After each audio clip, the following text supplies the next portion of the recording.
প্রিয় শিক্ষার্থীবৃন্দ, দেখেন আজকে আমরা আপনাদের জন্য অধ্যায় 4-এর একটা টপিককে সাজিয়েছি। এটা হচ্ছে এসএসসি যারা 2025-এ আছেন তাদের জন্য অত্যন্ত সুন্দর একটি ক্লাস। আমরা এই অধ্যায়টাকে কয়েকটা পর্বে সাজিয়েছি। তার মধ্যে প্রথম পর্বে আজকে আমরা নিয়ে আসছি আপনাদের জন্য।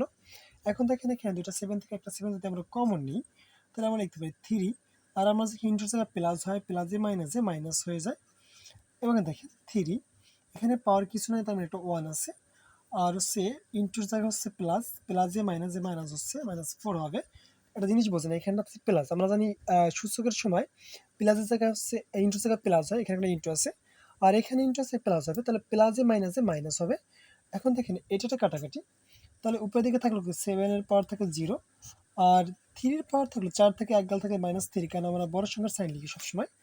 এখন দেখেন কোনো কিছু পাওয়ার 0 মানে হচ্ছে ওটার মান হচ্ছে কত 1, আর 3 এর পাওয়ার -3 মানে হচ্ছে 3 এর পাওয়ার 1/3, মানে হচ্ছে আমরা জানি কোনো কিছু পাওয়ার -1 থাকা হচ্ছে 1 ওই সংখ্যার উপর ওই কিউবটা চলে আসে। তো এখন দেখেন এখানটাতে আমরা লিখতে পারি উপর দিকে 1 আর নিচে লিখতে পারি কি হয় উপরে 1/3 কিউব, তার মানে হচ্ছে 1/27। এখন দেখেন কারণ এটা হচ্ছে -1 এর জন্য উপরে একটা 1, আর এই কিউবটা এখান থেকে বসে আসলো, বসে গেল। মানে বিষয় দেখাচ্ছি আমি এখানে 3 পাওয়ার -1 মানে একটা উপরে একটা 1 আসবে, আর এই 3টা যখন আসবে তখন হচ্ছে 3 কিউ চলে আসবে। এখন দেখেন এখানে 1/27, তাহলে যদি আমরা এটাকে গুণ করি 1 × 27 ভাগ হচ্ছে 1, তাহলে আমরা সর্বশেষে লিখতে পারি 27। এটা হচ্ছে আমার কাঙ্ক্ষিত ফলাফল। আশা করি বুঝতে পেরেছেন।